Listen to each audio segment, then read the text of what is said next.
देखिए, मैं बिहार के चंपारण से रहने वाला हूँ और अच्छा। हमारी छात्र राजनीति शुरू हुई जब मैं कक्षा 10 से निकला। ना किसी लोग के जो दूसरों के लिए काम कर रहा है, वो एक संगठन था एबीवीपी। कौन से वो बाकी संगठन है जिनकी बात आप बार बार कर रहे हैं सर?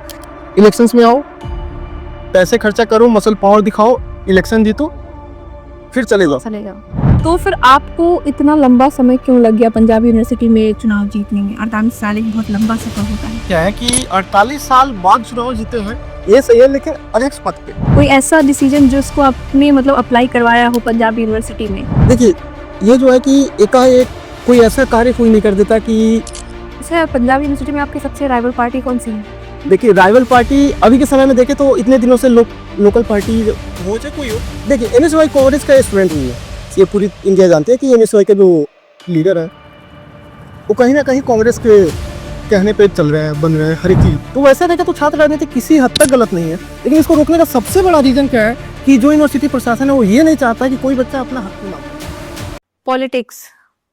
पॉलिटिक्स एक ऐसा मुद्दा है जिसमें मुझे लगता है कि सबको दिलचस्पी रहती है। कौन सा नेता क्या कर रहा है, कौन सी पार्टी क्या कर रही है, इसमें सब दिलचस्पी रखते हैं।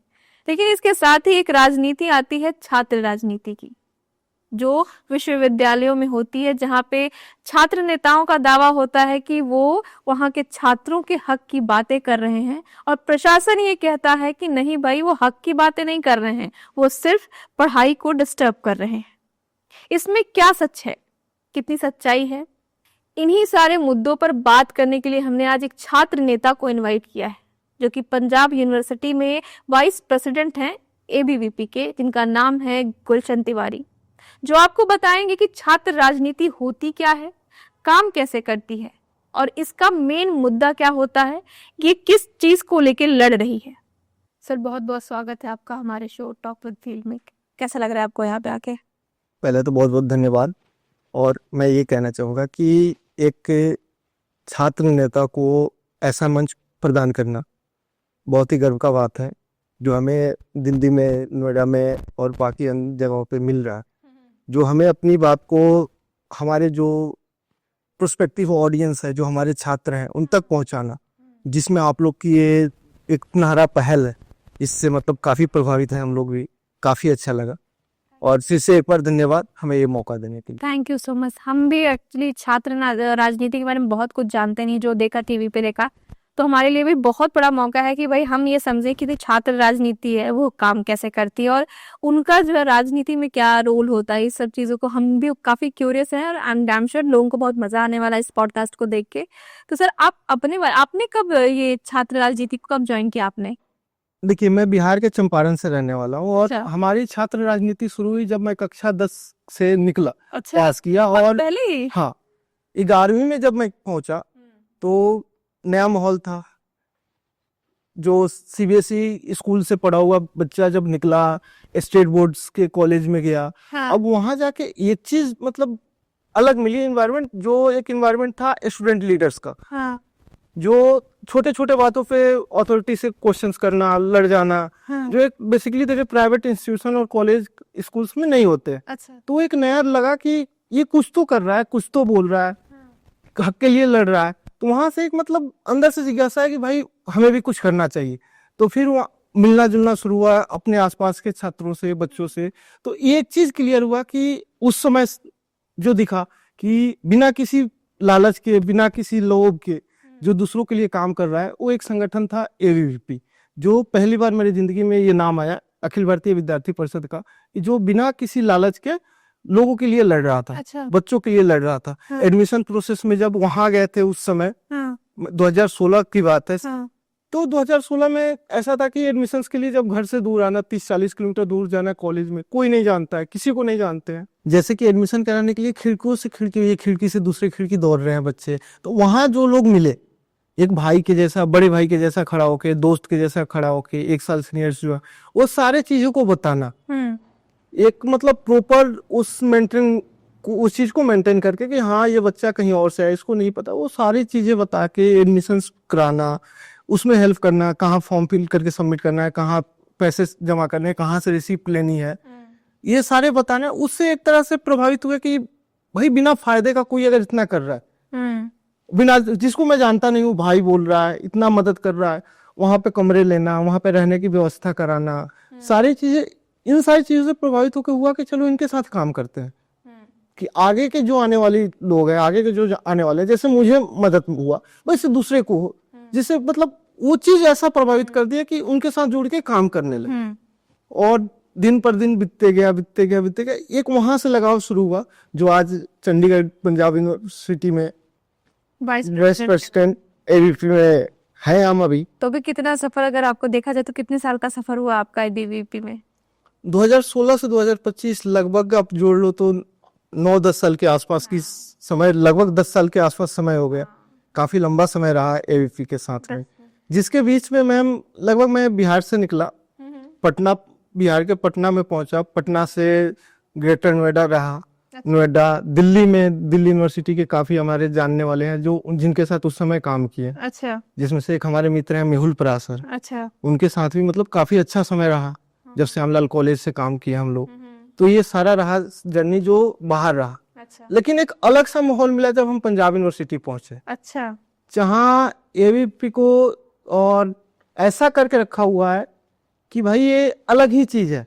अच्छा, ऐसा ऐसा क्यों? बाकी एबीवीपी कैसे अलग हो गया? वहां पे चीजें तो वही होंगी। कारण क्या है कि जो वहाँ का पहले का रहा है, वहाँ की जो लोकल जो पार्टी है, पॉलिटिकल पार्टी है, वो ऐसे स्टूडेंट विंग्स बना के वहाँ पे एस्टेब्लिश कर रखे हैं अपनी इलेक्शंस को, अपने पावर्स को बनाए रखने के लिए, जो अपने पावर्स को अपने एस्टेब्लिश करके और ऊंचे मुकाम पे पहुंचाने के लिए मतलब यूनिवर्सिटी का सहारा लेते हैं, कॉलेज का सहारा लेते हैं, जो चंडीगढ़ में चल रही है। अच्छा। और वो एक ऐसा वहां पे डेवलप्ड करके रखे हैं उस चीज को कि कोई बच्चा आए तो एबीवीपी के साथ नहीं जाए।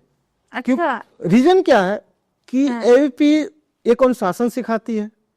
कैसा अनुशासन? जैसे किससे कैसे बात करनी है, हमें दूसरों के लिए कैसे काम करना है, बिना फायदे के बच्चों के लिए कैसे काम करना है, समाज के लिए कैसे काम करना है, राष्ट्र के लिए कैसे काम करना है। उसके बाद कि हमें सामने वाले से किस तरीके से बात करनी है, किस लहजे में रहना है, कैसे रहना है।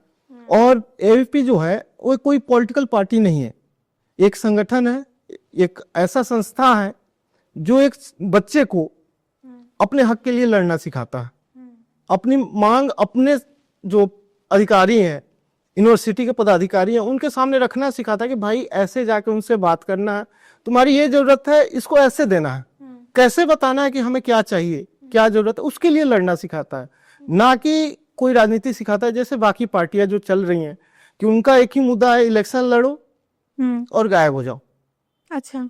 और एबीवीपी है जो साल भर काम करती है, चाहे वो भारत के किसी कोने में किसी यूनिवर्सिटी में काम करे, साल भर काम करती है। अच्छा। ये रीजन सबसे बड़ा रीजन होता है बच्चों को एबीवीपी से दूर रहने का, क्योंकि उन्हें चाहिए नेम फेम। इलेक्शंस आया, रील, अभी के समय में देखे तो रील लीडर बने, इलेक्शंस खत्म, बाहर निकल गए। लेकिन एबीवीपी में ये मौका नहीं है। एबीवीपी में आपको आना पड़ेगा, जमीनी स्तर पे काम करना पड़ेगा। मैंने देखा है एबीवीपी में ये सबसे बड़ी खासियत है जो बाकी संगठनों और बाकी पार्टियों से अलग बनाती है इस संगठन को, वो है कि या तो कोई पदाधिकारी हो, कोई कितना भी बड़ा दायित्व संभाल रहा हो, एक छोटा सा कार्यकर्ता हो, जब जमीनी स्तर पे कार्य करने आएंगे तो सब एक बराबर है। अच्छा। ये चीज बाकी संगठनों से एबीवीपी को काफी अलग बनाता है।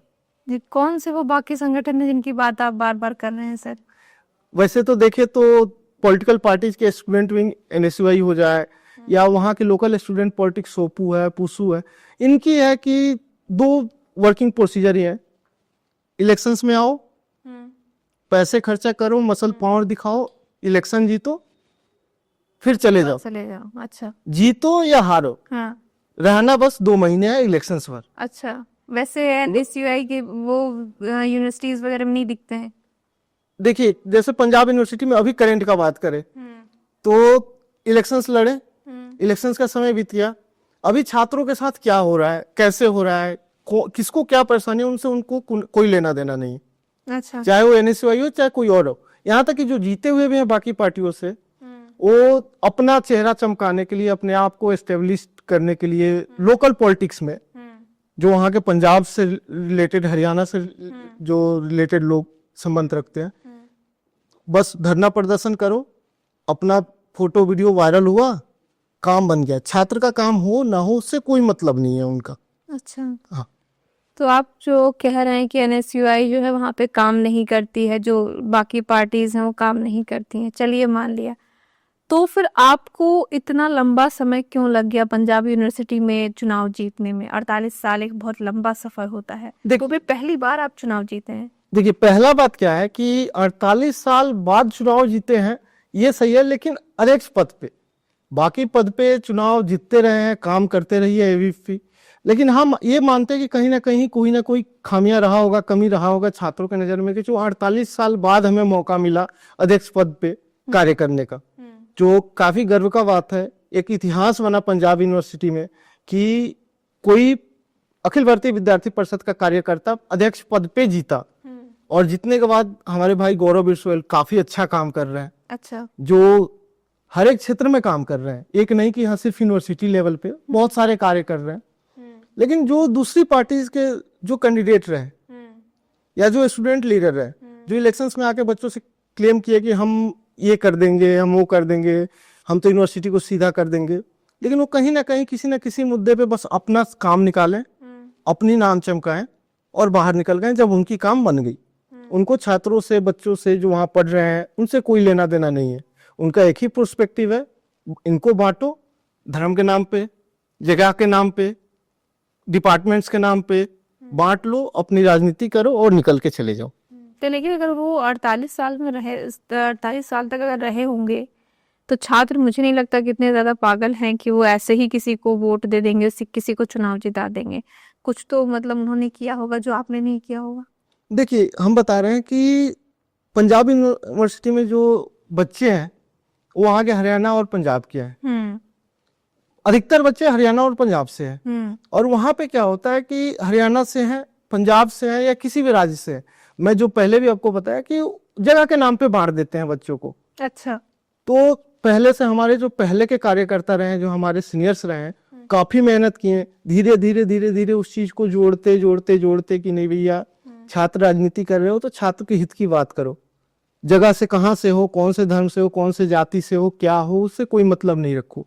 उसी से करते धीरे धीरे मौका मिला, अध्यक्ष पद तक पहुंचे। उससे पहले पिछले साल ज्वाइंट सेक्रेटरी रहे। तो ऐसे एक मतलब मौका मिलते गया कि धीरे धीरे उस चीज को अपने तरीके से करके दिखाने का छात्रों के हित में। जब ज्वाइंट सेक्रेटरी जीते, काम हुआ, उसके बाद अध्यक्ष पद जीते। अब आगे चले, अगर छात्रों की मर्जी रहे तो चारों के चारों सीट जीत जाए। अच्छा, तो वो चीज तो छात्रों के ऊपर है। सर जैसे कि आप कह रहे हैं कि आपने कुछ अच्छा काम किया होगा, तब जो है लोगों ने, छात्रों ने आपको चुना। अगर आपसे ये लोग जानना चाहे कि ऐसा कौन सा बहुत बड़ा फैक्टर रहा जिसकी वजह से आप 48 साल बाद चुनाव जीते हैं, कोई ऐसा डिसीजन जो इसको आपने मतलब अप्लाई करवाया हो पंजाब यूनिवर्सिटी में, जो एक मील का पत्थर जैसे कहते हैं वो साबित हुआ हो, ऐसा कुछ आपने पंजाब यूनिवर्सिटी में किया है? देखिए, ये जो है कि एकाएक कोई ऐसा कार्य कोई नहीं कर देता कि प्रधान पद जीत जाए। अगर ऐसा कोई शॉर्टकट रहता है कि हाँ ये काम करके तो आज से 10 साल 20 साल पहले हो जाता। तो से ये है कि ऐसे आपने, जैसे कि आप वहाँ पे छात्र संघ के लिए काम कर रहे हैं, तो आपने आज तक मतलब ऐसा कुछ तो ऐसा एक फैक्टर रहा होगा, मतलब कि कुछ ऐसा बड़ा डिसीजन जो आपके कहने पर, आपके आंदोलन की वजह से वहाँ का जो प्रशासन है उसने अपने फैसले को बदला हो। हाँ बिल्कुल, जैसे मतलब बहुत सारे, ये कार्य नहीं है, बहुत सारे कार्य हैं। हाँ। जैसे पहले जो काम करते आए हैं, अपने जानने वाले को हॉस्टल से लौट कराना। अच्छा, वहां पे क्या होता है कि बहुत ऐसे भी लोग हैं, अपने जानने वाले को हॉस्टल से लौट करा दिए हैं, ऐसे कमरे रोक के रखे हैं। इसके लिए काफी दिन से लंबा संघर्ष चलते रहा है एबीवीपी का। जब ज्वाइंट सेक्रेटरी जीते उसके बाद एबीवीपी जो यूनिट है संगठन की, वो पूरी और ज्यादा उस लेवल पे एक्टिव हुई, क्लोज से देखा रिसेंट क्या चल रहा है, उस चीज पे लड़ना शुरू किया। तो पहला तो स्टूडेंट का मुद्दा कि हॉस्टल्स रहने का, अभी सॉल्व हो गया, रिजॉल्व हो गया? वो चीज लगभग सॉल्व हो गया है।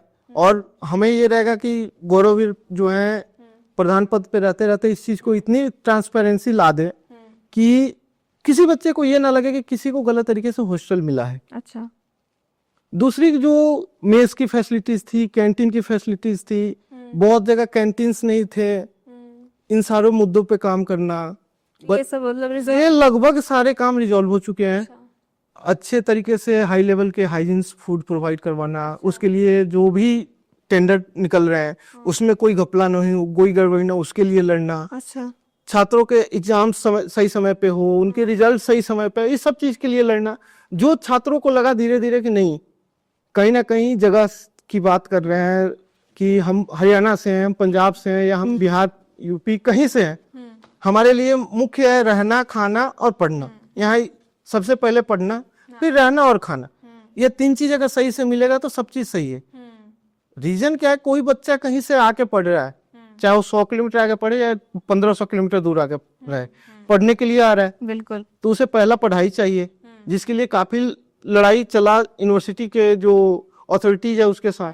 प्रोफेसर्स नहीं थे रेगुलर बेसिस पे, अच्छा, हाँ, ये कई बार मैं भी खुद भी रेगुलर बेसिस पे प्रोफेसर्स नहीं थे। तो हमारे यूनिट प्रेसिडेंट रहे हैं परविंदर सिंह नेगी, उन्होंने काफी लड़ा, काफी मेहनत की, काफी लड़ाई हुई प्रशासन के साथ कि भाई नहीं, आपको ये चीज लाना पड़ेगा कि जो प्रोफेसर्स हैं प्रॉपर करे, जहाँ क्लासेस ले, जहाँ कमी है प्रोफेसर्स की वहाँ प्रोफेसर्स लाओ, आप रेगुलर बेसिस पे करो। आप रेगुलर बेसिस पे बहाल नहीं कर सकते तो गेस्ट प्रोफेसर्स को लाओ, लगाओ, बच्चों को पढ़ाओ। तो ये सारी चीजें पिछले 2-3 सालों में काफी अच्छा चला, जिससे काफी हद तक क्या कि लगभग बहुत अच्छा हो गया पंजाब यूनिवर्सिटी का माहौल। ये अध्यक्ष पद की जो बात कर रहे हैं आप, कितने साल का कार्यकाल होता है इसका? हर एक छात्र राजनीति में देखे तो 1 साल की कार्यकाल होती है अध्यक्ष पद की, जो इलेक्शंस जीत के आते हैं। लेकिन अगर संगठन की बात करें, जैसे हम अखिल भारतीय विद्यार्थी परिषद संगठन से हैं, तो वो अगर हमारी परिषद अगर अपनी यूनिट की अगर अध्यक्ष बनाती है, वो भी 1 साल का होता है। लेकिन अगर जरूरत पड़ा कि हाँ इस आदमी को, इस शख्स को 1-2 साल और मौका देना है, तो उनके ऊपर होता है, उनको और एक्सटेंड करके कार्य के लिए आगे करते हैं। ओके, ठीक है सर। कई बार ऐसा भी होता है कि लोग ये कहते हैं कि भाई यूनिवर्सिटीज में जो है राजनीति नहीं होनी चाहिए, छात्र राजनीति नहीं होनी चाहिए, क्योंकि उससे जो है पढ़ाइयाँ अफेक्ट होती हैं। मैंने कई लोगों से बात किया और ये जेन्युइनली लोग कहते हैं कि भाई मैं जो है, मुझे इस यूनिवर्सिटी में नहीं चाहिए ये राजनीति, क्योंकि कहीं पे भी कोई रैली निकाल के कुछ भी प्रदर्शन कर रहा है, कहीं पे क्लासेस बंद करा दे रहा है, तो इससे क्या हो रहा है, हमारी पढ़ाई जो है अफेक्ट हो रही है। मैंने कई लोगों से ये सुना है, जाना है। इस पे क्या ये वाकई ऐसा होता है कि भाई आप लोग जो है, आप और आपके जैसे, आप जैसे और भी छात्र संगठन है, वो ऐसा कुछ करते हैं कि भाई क्लासेस अब मतलब स्ट्राइक करवा दिया कि हमें नहीं अभी क्लासेस चलवाना है क्योंकि हमारी मांगे जो है पूरी नहीं हो रही हैं, तो इससे भी इनडायरेक्ट वे में कहीं ना कहीं छात्र का नुकसान तो हो ही रहा है। देखिए, ये जो बात है ना, ये पूर्णतः देखे तो जो बैठे हुए हैं यूनिवर्सिटीज में अलग अलग पोजीशंस पे, चाहे वो किसी यूनिवर्सिटी का वाइस चांसलर हो, चाहे रजिस्ट्रार हो, चाहे कोई और हो, क्यों ना एक हॉस्टल का वार्डन हो, या किसी डिपार्टमेंट का वो चेयरपर्सन हो, कोई भी हो, वो इसलिए नहीं चाहता कि कोई छात्र राजनीति करे, क्योंकि वो अपने हक के लिए लड़ेगा। जहां वो गलती करेंगे वहां आवाज उठाएगा, वो अपनी मांग करेगा। शासन की नहीं, मैं छात्रों की बात करी, मैंने छात्रों से भी बात की है। देखिए मैम, आप जो बोल रहे हैं कि छात्रों से कि छात्र राजनीति प्रभावित होती है, छात्र राजनीति प्रभावित करती है पढ़ाई को, तो ये बिल्कुल गलत है। अच्छा, मैं पंजाब यूनिवर्सिटी के फार्मेसी डिपार्टमेंट में हूँ, इंडिया के टॉप थर्ड में आता है फार्मेसी डिपार्टमेंट पंजाब यूनिवर्सिटी का, UIPS। वहां अगर मैं पढ़ रहा हूँ तो फिर मैं छात्र राजनीति कैसे किया? अगर पढ़ाई प्रभावित होती है तो करने वाले की तो ज्यादा होनी चाहिए। ठीक है। वहाँ जो एडमिशन प्रोसेस है, ये भी नहीं है कि किसी पार्टी के कहने पे हो जाएगा। नेशनल लेवल का टेस्ट दो, क्लियर करो, रैंक लाओ, उसके थ्रू होके जाके तो एडमिशन लो। तो उस चीज में अगर कोई ये चीज करे तो उसका तो मैं सीधा सामने साक्षात जो बोलते हैं कि एक उदाहरण है कि भाई कैसे, फिर मैं वहां कैसे पहुंचा। लेकिन कई बार क्या ये इस बात में सच्चाई है कि जो लोग कहते हैं कि छात्र नेता ने कहा कि अभी इतने दिन तक स्ट्राइक रहेगा? नहीं, ये बिल्कुल गलत है, ये बिल्कुल गलत बात है। अच्छा, धरने प्रदर्शन होते हैं अथॉरिटी के खिलाफ, वो धरने प्रदर्शन इस लेवल पे होते हैं कि जैसे 10 बच्चे हैं, वो 10 बच्चे बैठे हैं, फिर जब उनकी समय निकली, दूसरे 10 बच्चे 5 बच्चे बैठे विरोध करते हैं, लगातार विरोध चला, फिर उस चीज का निष्कर्ष निकलता है कि अथॉरिटी हार मानती है, बच्चों की कहना सुनती है कि नहीं, जहां बच्चे सही है उनके लिए, बच्चों के लिए काम करती है, जहां गलत है वहां पे गलत है। लेकिन अभी तक कोई छात्र नेता या कोई भी संगठन जहां गलती है वहां नहीं लड़ता है, हक के लिए लड़ता है। और हक देना हर एक छात्र के लिए, उसका जो हक है उसको देना तो हर एक यूनिवर्सिटी और यूनिवर्सिटी प्रशासन का काम है। ओके, ठीक है। अच्छा, पंजाब यूनिवर्सिटी में आपकी सबसे राइवल पार्टी कौन सी है? देखिए, राइवल पार्टी अभी के समय में देखे तो इतने दिनों से लोकल पार्टी हो चाहे कोई हो, वैसे देखे तो एनएसयूआई है। लेकिन एनएसयूआई एक बहुत ही अलग तरीका का राजनीति करती है पंजाब कैसी विश्वविद्यालय। राजनीति करती है? वो राजनीति करती है कि जो कैंडिडेट इलेक्शंस लड़ा रहे हैं ना, हाँ हाँ। एक तो इंडिपेंडेंट के नाम पे कैंडिडेट लाएगी। अच्छा, मतलब जैसे अपनी पिछला पार्टी से नहीं। नहीं नहीं, अपने पार्टी से नहीं, पिछले प्रधान जैसे रहे, हाँ। इंडिपेंडेंट पार्टी से उठाई हाँ। और क्या किया कि एक पार्टी बनाया इंडिपेंडेंट, एक इधर अपना एनएसयूआई है। हाँ। कार्यकर्ता वही, लोग वही, सब कोई वही है। हाँ। ये एक बंदा इंडिपेंडेंट बना, एक पार्टी के नाम पे आया। हाँ। जो पार्टी के नाम पे कैंडिडेट लाए, वो अपने पहुंच अपने दम पे पॉलिटिकल सपोर्ट से कांग्रेस से फोन करवा के, यहाँ से फोन करवा के, वहां से फोन करवा के वो इलेक्शन लड़ रहा है। दूसरा बंदा इधर इंडिपेंडेंट लड़ रहा है। अब एक पार्टी को एक सीट पे दो कैंडिडेट लड़ाना, ये अलग तरीका का राजनीति, जो कहीं ना कहीं ये चीज को दर्शाता है कि सिर्फ और सिर्फ पावर के लिए लड़ना रहा। लेकिन यही अगर हम एबीपी की बात करें तो इसकी ऐसी कोई है ही नहीं। यहाँ संगठन एक नियम कानून, एक डिसिप्लिन से चलता है और उसी पे आगे बढ़ता है और छात्र हित में काम करता है। अब बाकी जैसे पार्टी देखे तो और भी बहुत सारे पार्टी हैं, लोकल पार्टी हैं, सोपू हुआ, पुसू हुआ, और एसएफ है जो पहले सीवाईएसएस था, जो आम आदमी पार्टी का है, उनका भी है। लेकिन देखे तो राइवलरी कोई नहीं है, कोई हमारा अपोजिशन नहीं रहा है। कारण क्या है कि हम काम में विश्वास करते हैं और वो राजनीति में विश्वास करते हैं। तो हम काम करते हैं, आज 48 साल बाद अगर काम करके मौका मिला, और इसके आगे भी देखते हैं कि कैसे चलता है। जो काम करेगा वही बनेगा, वही जीतेगा, छात्र उन्हीं को चुनेंगे। अभी आप जब एनएसयूआई की बात कर रहे थे, आपने कहा कि कांग्रेस से फोन करा देते हैं। एनएसयूआई कांग्रेस से फोन क्यों कराती है? देखिए, एनएसयूआई कांग्रेस का स्टूडेंट विंग है। अच्छा। ये पूरी इंडिया जानती है कि एनएसयूआई का जो लीडर है वो कहीं ना कहीं कांग्रेस के कहने पे चल रहे हैं, बन रहे हैं, हर एक चीज हो रहा है। अच्छा, पूरी छात्र राजनीति ये छात्र राजनीति की हाँ, कांग्रेस की है। एनएसयूआई की पूरी छात्र राजनीति कांग्रेस पे चल रही है। चाहे आप दिल्ली यूनिवर्सिटी में रौनक खत्री को ले ले, या पंजाब यूनिवर्सिटी में किसी एक छोटे कार्यकर्ता को ले ले, उनकी सारी डिसीजन जो है वो कहीं ना कहीं कांग्रेस बैठ के ही चलाती है। अच्छा। हाँ बिल्कुल। अब जैसे मैं आपसे कह रही थी कि कई जगहों पे प्रशासन नहीं चाहता है कि मतलब छात्र राजनीति हो किसी भी विश्वविद्यालय में। इसी के तर्ज पे कई विश्वविद्यालय में छात्र राजनीति को, छात्र चुनाव को ही खत्म कर दिया गया है। जैसे कि आप राजस्थान यूनिवर्सिटी की बात करें, एयू की बात करें, बीएचयू की बात करते हैं, इन सब में, बीएचयू में मुझे लगता है छात्र राजनीति पहले से भी नहीं थी। तो ये क्यों, मतलब प्रशासन ने क्यों इस तरीके से पूरा का पूरा मतलब यूनिवर्सिटी में बंद ही कर दिया एकदम से? देखिए, ये तो सबसे बड़ी बात है कि जो गलत प्रोस्पेक्टिव बना के सामने रख दिया गया है छात्र राजनीति को। अगर छात्र राजनीति को देखे तो आज छात्र राजनीति से ही निकल के अमित शाह जी आए। ऐसे बहुत सारे लीडर हैं। अभी हमारे दिल्ली के सीएम साहब को देख लीजिए, छात्र एक अखिल भारतीय विद्यार्थी परिषद के कार्यकर्ता से छात्र राजनीति से ही निकल के आज मुख्यमंत्री बनी हुई है, जो एक राज्य के डोरभार संभाल रही है। तो वैसे देखे तो छात्र राजनीति किसी हद तक गलत नहीं है। लेकिन इसको रोकने का सबसे बड़ा रीजन क्या है कि जो यूनिवर्सिटी प्रशासन है वो ये नहीं चाहता है कि कोई बच्चा अपना हक की मांग करे। बार बार बोल रहे हैं कि यूनिवर्सिटी का जो प्रशासन है, जो चाहे वो वाइस चांसलर्स हो, चाहे रजिस्ट्रार्स हो, चाहे डीएसडब्ल्यू जैसे हैं, कोई भी है, वो ये नहीं चाहता है कि कोई भी छात्र अपने हक की लड़ाई लड़े, क्योंकि उनको जो घोटाले करने हैं, उनको जो गलत काम करने हैं उसमें रोकेगा। अपनी पूरी पावर अपने पास रखना है। अगर गलत कर रहे हैं कोई रोकने वाला नहीं चाहिए। रोकने वाला कब नहीं मिलेगा? जब वहां इलेक्शंस नहीं होंगे, कोई बोलने वाला नहीं आएगा। इसको दबाने का अलग अलग हथकंडा अपनाती है। जैसे बच्चों को अटेंडेंस शॉर्ट कर देंगे, एग्जाम में अपीयर नहीं होने देंगे, बैक लगा देंगे, पेपर्स में बैक दे देते हैं, फेल करा देते हैं बहुत सारे बच्चों को जो पॉलिटिक्स में इन्वॉल्व हो रहे हैं। यूनिवर्सिटीज के प्रोफेसर्स। रीजन क्या है कि बच्चे, मानो आप गलत किए, बच्चे आपसे लड़ गए कि भाई हमारी ये हक है, क्यों गलत किए। अब किसी डिपार्टमेंट में कोई इंस्ट्रूमेंट्स नहीं है, अगर बच्चा उसके लिए आवाज उठाता है, उसका हक है भाई वो इंस्ट्रूमेंट चलाना सीखना। कोई अगर क्लासरूम की फैसिलिटी नहीं है, उसके लिए आवाज उठा रहा है, उसके आवाज को आप दबा रहे हो, उस चीज को गलत बता रहे हो। अगर किसी प्रोफेसर के केबिन में एसी लगा हुआ है, किसी वाइस चांसलर के ऑफिस में 60 इंच की टीवी लगी हुई है, तो वहां जरूरी है कि बच्चे के उस क्लासरूम में जरूरी है जहां वो 60 इंच के टीवी लगा के उस क्लासरूम में स्मार्ट क्लासरूम चलाया जाए। अब इस चीज की लड़ाई अगर बच्चे लड़े कि नहीं ये ऐसी बच्चों के क्लासरूम्स में होनी चाहिए जहां 60 बच्चे 50 बच्चे क्लासरूम में बैठे हुए हैं, पसीने आ रहा है गर्मियों के दिन में, वहां वो एसी लगी होनी चाहिए, ना कि उस ऑफिस में जहां 2 घंटे के लिए बैठ रही हैं वीसी मैम, ना कि उस ऑफिस में जहां 1 घंटे 1.5 घंटे के लिए बैठ रहे हैं प्रोफेसर्स। तो इस चीज के लिए जब बच्चे आवाज उठाते हैं तो उनको इससे परेशानी होती है।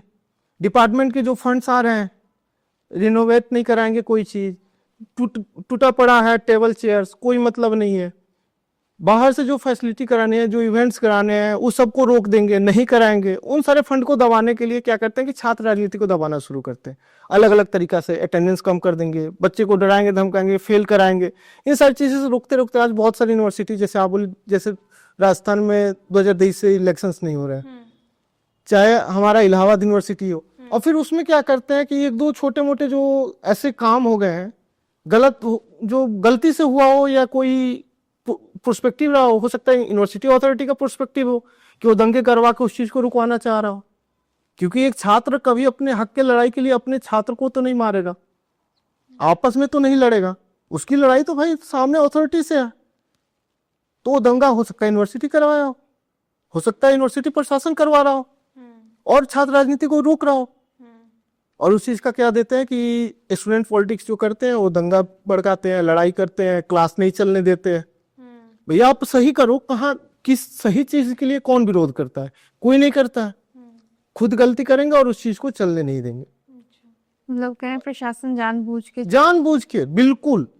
कोई भी यूनिवर्सिटी हो, अगर वहां इलेक्शन बंद होता है तो उसका सबसे बड़ा जिम्मेवार वहां के यूनिवर्सिटी के जो अथॉरिटी है वो होता। ओके। तो अभी जैसे आप लोग जो कोशिश कर रहे हैं कि यूनिवर्सिटीज में जो है चुनाव वगैरह कराया जाए ताकि छात्र के हितों की जो रक्षा है आप लोग कर पाए और उनकी जो मांगे हैं वो प्रशासन के सामने रख पाए। देखिए मैम, अगर सिर्फ मांग और रक्षा के लिए बात नहीं होता है, एक तरीका से देखें तो एक छात्र को अलग अलग एक्सपोजर देता है पॉलिटिक्स।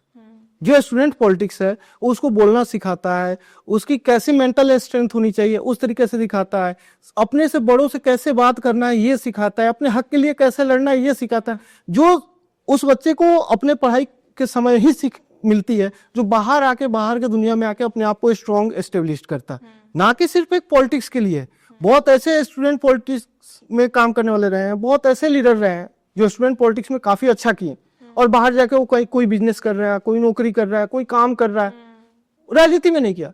इसका मतलब ये नहीं है कि छात्र राजनीति कहीं तक एक सीमित है कि हाँ राजनीति है, वो एक समझिए तो एक तरीका की एक पढ़ाई है, एक सीख है, एक समझ है अपने आप को मतलब संवारने का, सजाने का, एक बच्चे के लिए, एक छात्र के लिए। ओके। तो जैसे आप लोग जो कोशिश कर रहे हैं कहीं पे कुछ इसके नतीजे मिल रहे हैं कि मतलब कोई जो प्रशासन जहाँ पे वो नहीं हो रहे हैं चुनाव, वहां पे कुछ ऐसा दिख रहा है कि आगे आने वाले समय में कुछ ऐसा होने वाला हो?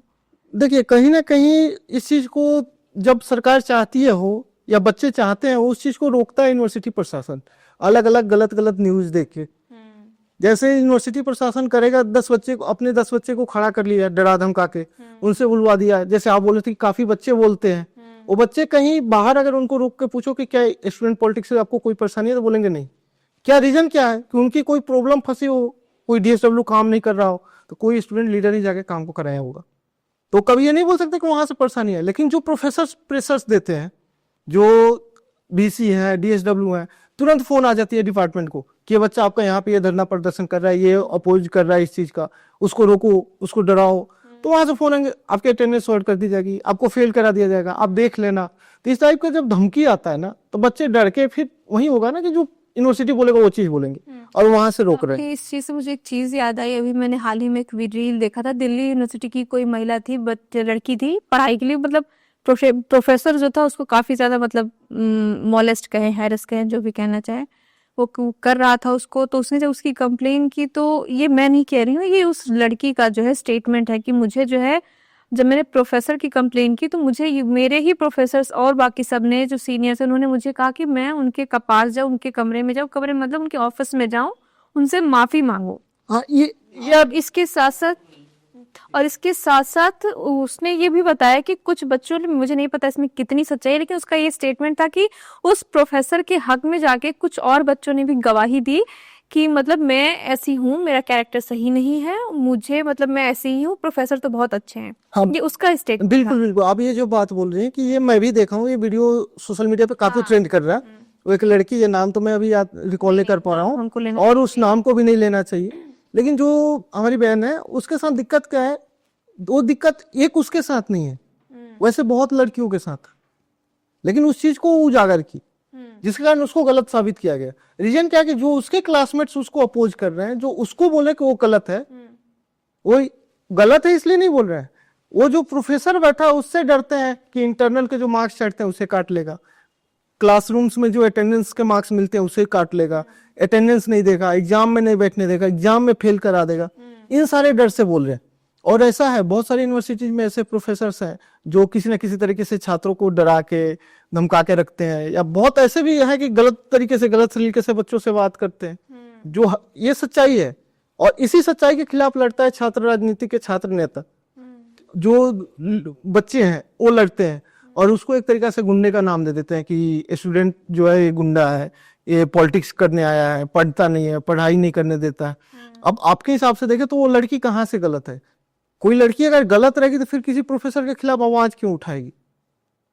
उसको तो सारे फायदे मिल सकते हैं ना, उस प्रोफेसर से मार्क्स भी मिल जाएगा, पास भी हो जाएगी, अच्छे नंबर से पास हो जाएगी, बिना पढ़े सब चीज मिल जाएगा। अगर गलती है तो गलत कर लेगी, लेकिन इस चीज को कहीं ना कहीं, एक चीज को दबाने के लिए दूसरा गलती, दूसरी चीज को तीसरा गलती, वो बच्चों का सहारा लेके उसको बदनाम करना, ये हर एक किसी तरीके से देखो तो सही नहीं है, और ये गलत है। आपको क्या लगता है, ये जो बच्चे प्रेशर में आके इस तरीके के स्टेटमेंट दे देते हैं, क्या उन्हें इस दबाव में आना चाहिए, या फिर उनके पास कोई और रास्ता भी होता है कि खुद को मतलब बचा रहे? क्योंकि भाई उन्हें अपने फ्यूचर का भी टेंशन होता है कि मुझे नंबर्स नहीं मिले तो मैं क्या करूंगा। तो क्या ऐसे बच्चों को क्या करना चाहिए? देखिए, सबसे पहला बात कि कहीं पे अगर कोई दबाव दे रहा है और गलत करने को बोल रहा है, तो वहां अपने हक के लिए तो लड़ना है। क्योंकि एक सिंपल चीज चलता है कि चलो ठीक है, मानते हैं, बैग दे देगा, लेकिन अगर हम अपने हक के लिए लड़ेंगे तो हम अपने जमीर से तो ये चीज बोल पाएंगे ना कि हम, मेरे साथ किसी ने गलत किया तो उसका जवाब दे क्या है। अगर मानते हैं कि किसी को, हर एक किसी का है कि अपना करियर बनाने के लिए डिग्री चाहिए, पढ़ रहा है, लेकिन ये तो नहीं कि जहाँ पे हमारे 100 के 100 लोग गलत है।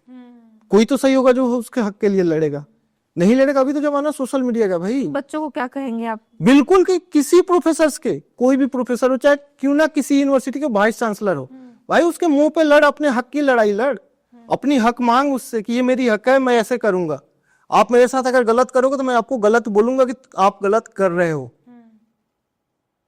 आपको सिंपल सी बात। ये जो महिला के साथ, ये जो महिला ने जो बातें कही, उसमें दिल्ली यूनिवर्सिटी के जो छात्र नेता हैं, जो NSUI हो चाहे ABVP हो, क्या उसके लिए कुछ कर रही है उसके साथ? हाँ बिल्कुल, दिल्ली यूनिवर्सिटी का जो ये बात है, जो ये चल रही है, इसके लिए लड़ रहे हैं मुकेश। जो भी छात्र नेता हैं, वो सारे किसी एक पार्टी के नहीं, मैं किसी पार्टी या किसी संगठन का नहीं, वो सिर्फ ABVP नहीं, बाकी सब भी, बाकी सारे लोग जो उसके लिए लड़ रहे हैं, कर रहे हैं कहीं ना कहीं, लेकिन उससे नुकसान उस बच्ची को जो हुआ है, हाँ। उसका भरपाई कोई नहीं कर पाएगा। जो सोशल मीडिया पे आकर उसको बोलना पड़ा, रोना पड़ा, फिर भी उस अथॉरिटी जो है उसके सपोर्ट में खड़ा नहीं हुई, तभी तो छात्र राजनीति का जन्म होता है, तभी तो बच्चे लड़ना शुरू करते हैं। मतलब आप कह रहे हैं कि आप हमारे हक की चीजें नहीं दे रहे हैं, तभी हमारा जन्म तभी हुआ है क्योंकि आपने हमें हमारा हक नहीं दिया। बिल्कुल, जब हक नहीं मिला तभी लड़ने वाला खड़ा हुआ है। ओके, बात तो सीधी यही। तो मतलब कि सारी जितनी यूनिवर्सिटीज हैं जहाँ जहाँ पे चुनाव नहीं हो रहा, वहाँ चुनाव होना चाहिए। बिल्कुल होना चाहिए चुनाव, सबसे पहले चुनाव स्टूडेंट पॉलिटिक्स में चुनाव को लाना चाहिए। अच्छा, क्योंकि उससे दो फायदा होता है। पहला कि हर एक बच्चा अपने हक की आवाज उठाना सीखेगा, और दूसरा चुनाव से इसलिए वहां पे किसी को बैठाना चाहिए क्योंकि सारे बच्चों के सहमति से बैठा हुआ जो रहेगा ना, उसके ऊपर एक जिम्मेवारी रहेगा कि हमें बच्चे ने चुन के भेजा, यानी बच्चों के लिए काम करना। तो ये जो चीज है ये होनी चाहिए, किसी हाल में होनी चाहिए। सरकार से यही रहेगा हमारा, या वो यूनिवर्सिटी प्रशासन हो, उससे एक ही आग्रह रहेगा कि हर एक जगह चुनाव कराओ। 5 से 7 दिन की समय मिलता है हमें काम करने के लिए। पूरे 365 दिन में अगर 7 दिन की इलेक्शंस का पीरियड चल रहा है, समय चल रहा है, उस पीरियड में क्या हो जाएगा? कुछ नहीं होगा। 7 दिन में ऐसा तो नहीं है 15 दिन की आप स्पोर्ट्स करा रहे हो, वैसे ही एक स्पोर्ट्स, लेकिन प्रचार में भी तो समय जाता होगा ना। पूरी 7 दिन की समय मांगती है एक यूनिवर्सिटी, 7 दिन की समय देती है या 10 दिन की समय देती है। आप अगर नहीं करा सकते उसको वेकेशन टाइप पे रखो, समर समय में रखो, यूनिवर्सिटीज को 5-7 दिन पहले चालू करो। अगर आपको लग रहा है कि पढ़ाई वो हो रहा है, प्रभावित हो रहा है, तो आप एक साइड समय में रखो ना उसको चलो समर वेकेशन है उसके तुरंत बाद यूनिवर्सिटीज खुला, 7 दिन का समय दो। ऐसा तो नहीं कि 7 दिन की पढ़ाई से पूरी 365 दिन की पढ़ाई प्रभावित हो जाएगी, ऐसा कुछ नहीं होता है। बस सिंपल सीधी बात है कि यूनिवर्सिटी प्रशासन नहीं चाहता है कि हो, क्योंकि उनके जो घोटाले हैं, उनके जो काले करतूत है वो बाहर आएंगे। अच्छा। उनकी जो गलतियां वो बाहर आएगी, लोग उसको जानेंगे, जिससे क्या होगा कि उनको वो गलतियां करना रोकना पड़ेगा, इसलिए वो छात्र राजनीति को रोकते हैं। सर पहले तो जो किया सो किया, अभी अगर हम एबीवीपी की बात करें तो अभी एबीवीपी क्या कर रहा है? अभी जैसे हम पंजाब यूनिवर्सिटी की बात करें, बाकी हर एक जगह तो एबीवीपी अपना जो काम करता है कर रहा है, चाहे वो बीएचयू हो या इलाहाबाद यूनिवर्सिटी हो या राजस्थान यूनिवर्सिटी हो, कोई भी यूनिवर्सिटी हो जहाँ पे इलेक्शन नहीं हो रहे, वहां पे एबीवीपी जो है वो काम कर रही है, अपने असर पे काफी अच्छा काम कर रही है। बच्चों के हित के लिए लड़ना, उसके लिए आवाज उठाना, उसके लिए काम करना, उसके कामों में उसकी मदद करना कर रहा। लेकिन अगर बात करें स्पेशली पंजाब यूनिवर्सिटी का, जहां हम प्रधान पद पे है, जहां हम प्रधान पद जीते हुए हैं, एबीवीपी की जो यूनिट है और जो हमारे प्रधान है, वो मिलके एक छोटे से बात से शुरू करें, तो चाहे वो यूनिवर्सिटी के हित की काम में हो, जैसे शुरू करें तो सबसे पहले हम मिले जाके वहाँ के राज्यपाल से, उनसे बात की। यूनिवर्सिटी, 2 यूनिवर्सिटी कैंपस है हमारा, साउथ कैंपस और नॉर्थ कैंपस, दोनों का कनेक्टिंग के लिए अंडर पासवे का बात किया, जो नीचे नीचे एक यूनिवर्सिटी से दूसरे यूनिवर्सिटी को कैंपस को कनेक्ट करे। दूसरा बात हुआ कि जो ये जेट्स हो गए हैं, जो रिटायर्ड हो गए हैं, मिग 21 चाहिए, सारे जो जेट रिटायर्ड हैं उसमें से यूनिवर्सिटी अथॉरिटी एक जेट को ले और यूनिवर्सिटी में एस्टेब्लिश करे, जिससे ये हो कि जो बच्चे वो कर रहे हैं ना, तैयारी कर रहे हैं डिफेंस का और उससे रिलेटेड काम है, जो पुलिस डिपार्टमेंट्स के बच्चे हैं जो उसकी पढ़ाई कर रहे हैं, उनको एक मतलब गर्व महसूस हो, उस चीज को देख के वो प्रभावित हो और उससे रिलेटेड काम करें, उस चीज को करें। उसके अब आगे बात करें तो जो राष्ट्रीय ध्वज है यूनिवर्सिटी कैंपस में, वो वाइस चांसलर के कैंपस जो बोले कि उनके प्रेमिस के अंदर है, जो स्टूडेंट्स के लिए एक्सेसिबल नहीं है, तो उसके लिए हमारा था कि एक बड़ा सा लंबा सा राष्ट्रीय ध्वज को यूनिवर्सिटी कैंपस में लगाया जाए। उसके बाद हर एक हॉस्टल का ट्रांसपेरेंसी के साथ सीट अलॉटमेंट हो, डिपार्टमेंट के रिजल्ट से टाइम पे आए, जिसके लिए सब पे काम कर रही है, अलग अलग जगहों से मिलना। यूनिवर्सिटी के लिए जो सिंथेटिक ट्रैक की बात कर रहे हैं हम, काफी पुराना यूनिवर्सिटी है पंजाब यूनिवर्सिटी, और वहां पे अभी तक एक रनिंग ट्रैक भी नहीं है सिंथेटिक, उसके लिए लड़ रहे हैं, उसके लिए मांग कर रहे हैं।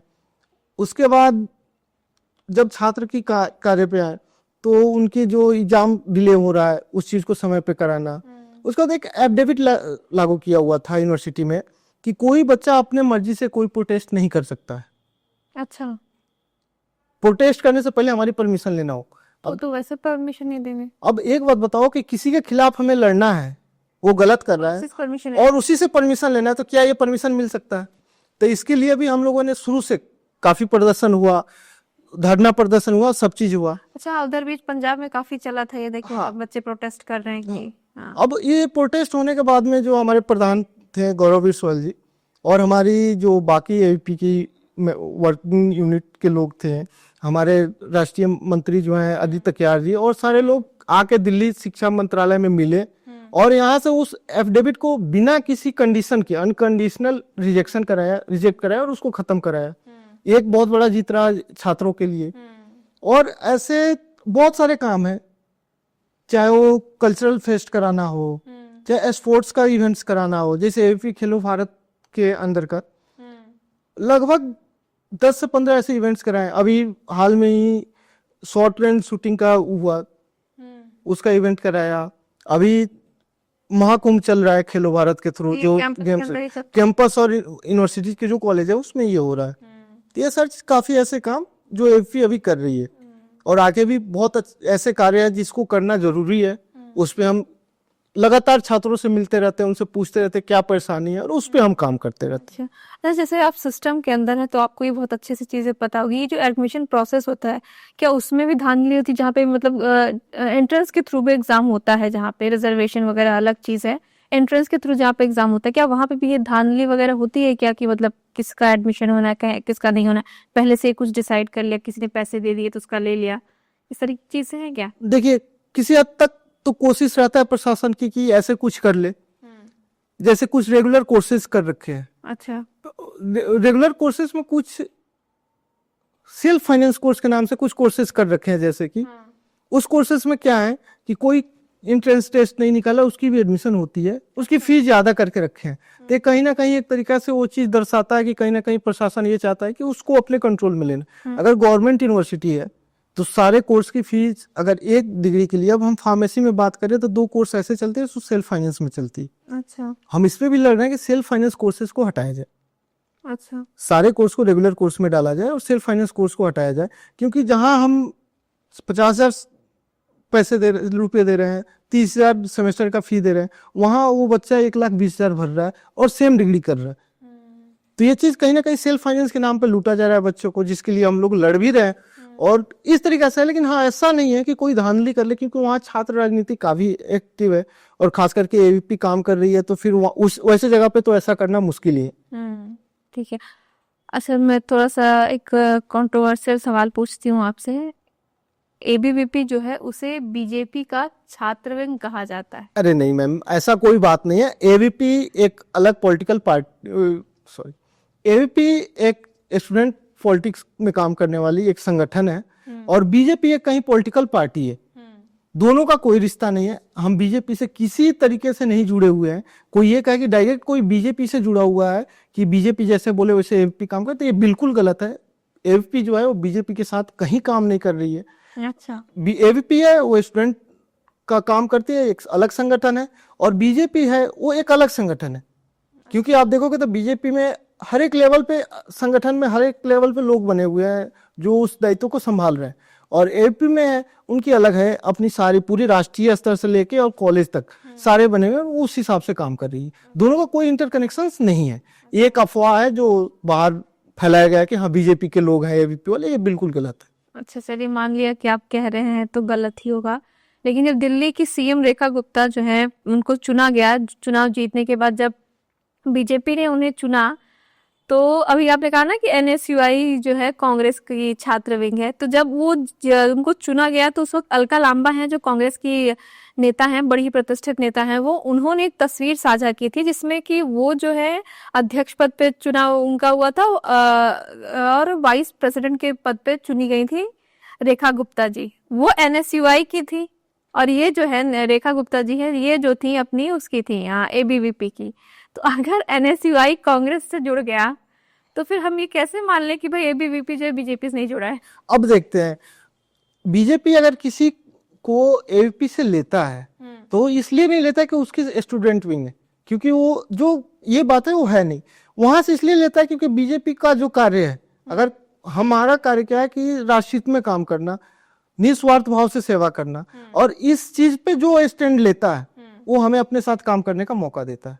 अच्छा। अगर कोई, चाहे वो कोई भी पार्टी हो, भारत की कोई भी लोकल पार्टी हो या राष्ट्रीय स्तर की पार्टी हो, अगर वो ये चाहता है कि एबीपी के लोग हमारे साथ काम करें, एबीवीपी हमारे साथ काम करे, यानी उसको राष्ट्रहित में काम करना पड़ेगा, उसको निस्वार्थ सेवा करना पड़ेगा। और ये सबको हजम नहीं होता है, जिसको हजम होगा वही अपने साथ मौका देगा। अगर रेखा गुप्ता जी को अगर दिल्ली का मुख्यमंत्री का कार्यभार दिया गया तो उनके राष्ट्र सेवा को ही देखते हुए दिया गया है। ऐसा नहीं है कि वो बीजेपी से कहीं से जुड़ी हुई है इसलिए दिया गया है, क्योंकि उनसे भी पुराने लोग जो है बीजेपी के लीडर्स बैठे हुए थे, अच्छे कार्य करके बैठे हुए थे, जिनको मौका नहीं दिया गया था। कहीं ना कहीं उनमें कुछ खास होगा जो विद्यार्थी परिषद बनाता है, एक वो खासियत देता है हर एक शख्स के अंदर, वो अलग चीज देता है जो रेखा गुप्ता जी के अंदर था और उनको मिला मुख्यमंत्री का पद।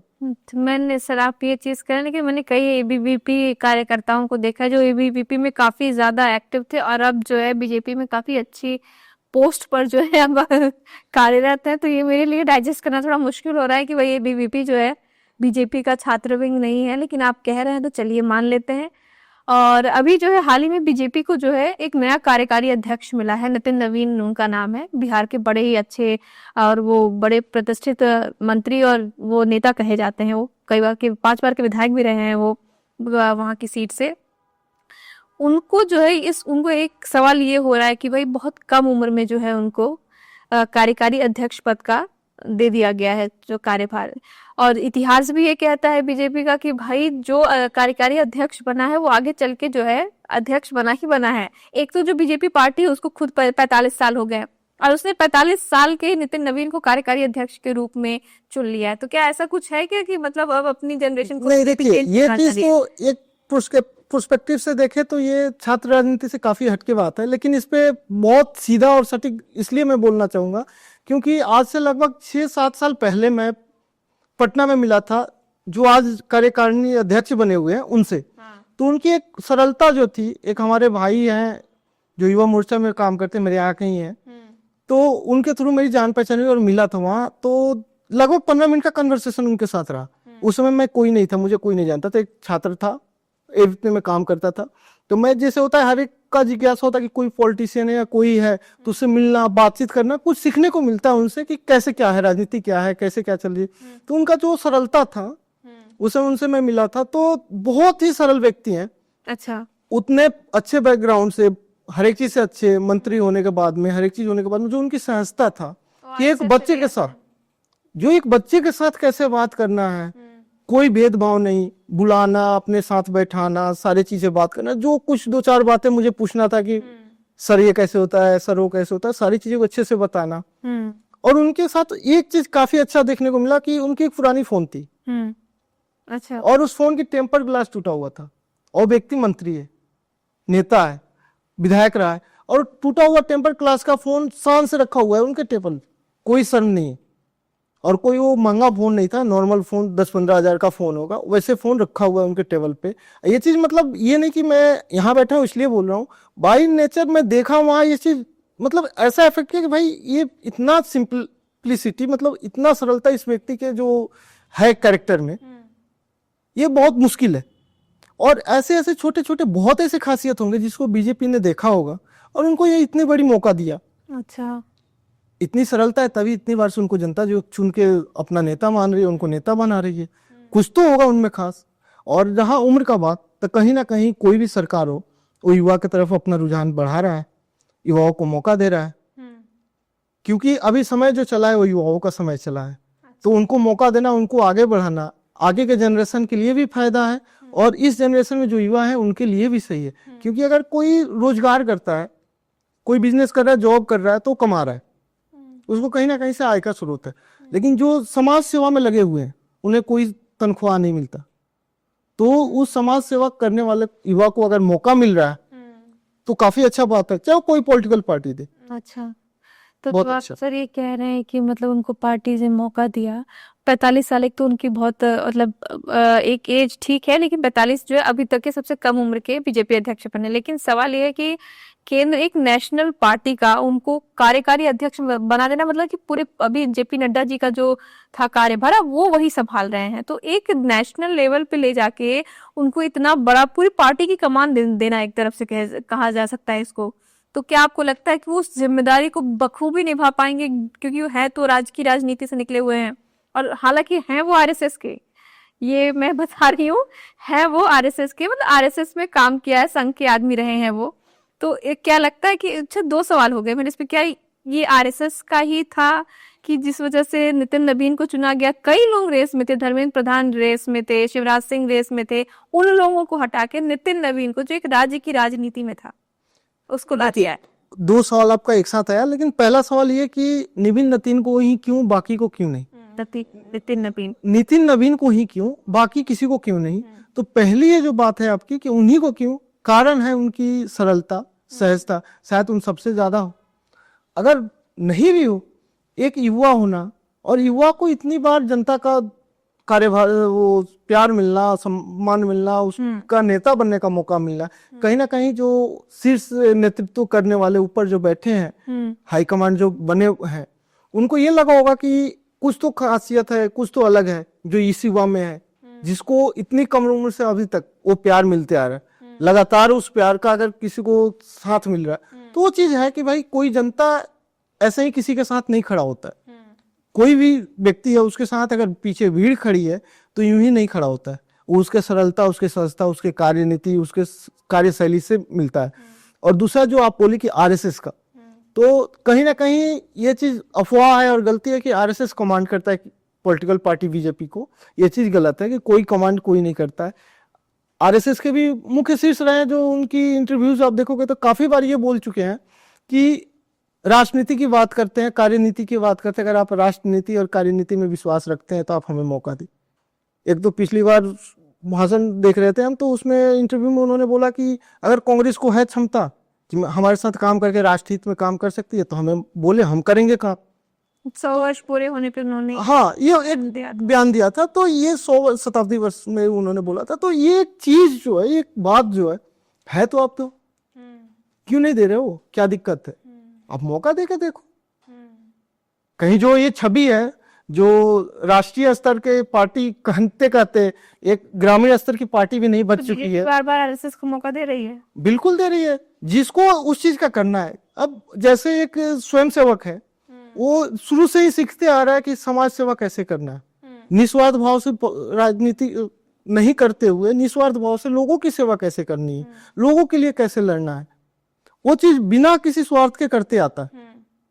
यानी उस व्यक्ति को पहले से ही उस चीज का अनुभव होता है, ज्ञान होता है और सीख होती है कि कैसे उस चीज को करते जाना है, और वो काफी अच्छा से काफी हद तक बढ़िया करता है। और करके आज देखो कि अलग अलग जगह पे, चाहे वो आरएसएस के हो, चाहे एवीपी से निकले हुए लोग हो, वो बीजेपी हो या बहुत अन्य पार्टी में भी हैं। ऐसा नहीं कि बीजेपी में ही सिर्फ है, बहुत ऐसे लोग भी हैं कि दूसरे पार्टी में भी पहुंचे हुए हैं, अच्छा, और वहां भी कार्य कर रहे हैं। लेकिन कुछ लोगों की वहां पे छवि को छुपा के रखा हुआ है, उनके प्रीवियस वर्क को नहीं दिखाया जाता है। बीजेपी खुल के बोलती है कि भाई जहां से जो आया वहां का है, उसकी ये प्रीवियस ये बायोडाटा रहा, ये अब हमारे साथ काम कर रहा है। तो इसमें कोई वो नहीं है कि किसी के दबाव में वो उस चीज को बनाया, क्योंकि ऐसे भी बहुत सारे ऐसे स्वयंसेवक बैठे हुए हैं और ऐसे बहुत लोग बैठे हुए हैं जो आरएसएस से संबंध रखते हैं, तो उनको भी तो बना दिया जाता। नहीं तो सर, फिर नीति नवीन सारी घड़ी देखनी पड़ती है ना कि बीजेपी आरएसएस का है या नहीं है।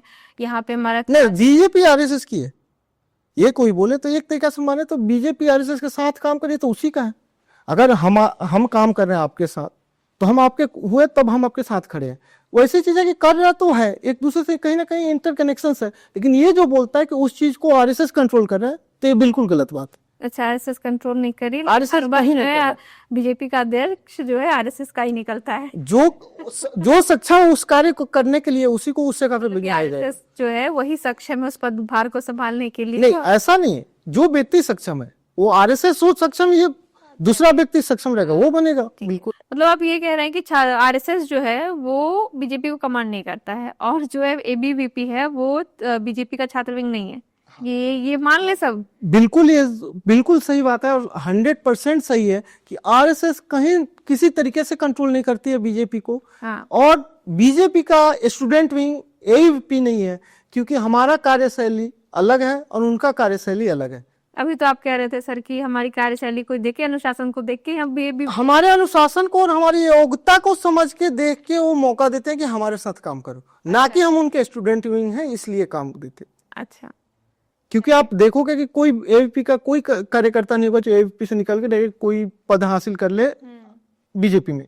लेकिन एनएसयूआई हुआ या बाकी सारे हैं, कांग्रेस या आप आम आदमी पार्टी में जाके पोजीशन होल्ड कर रहे हैं, स्टूडेंट से निकले बिना किसी कारण के जाके उस चीज को कर रहे हैं, तो ये चीज तो क्लियर है। तो सर मुझे छात्र राजनीति के बारे में तो काफी कुछ जानने को मिला है, क्योंकि मैं बहुत ज्यादा जानती नहीं थी, क्योंकि मैं जिस कैंपस से पढ़ी हुई हूँ मेरा लखनऊ यूनिवर्सिटी का इतिहास रहा है, तो मैं मेन कैंपस से रही, लेकिन कभी इस तरीके से छात्र राजनीति से रूबरू नहीं हुई। हालांकि था वहां पे बहुत ज्यादा, बट मैं रूबरू नहीं हुई, मुझे पता नहीं चला कि राजनीति क्या होती, छात्र राजनीति कैसे काम करते। अभी तक जो देखा न्यूज में देखा, और मुझे काफी कुछ जानने और समझने को मिला है।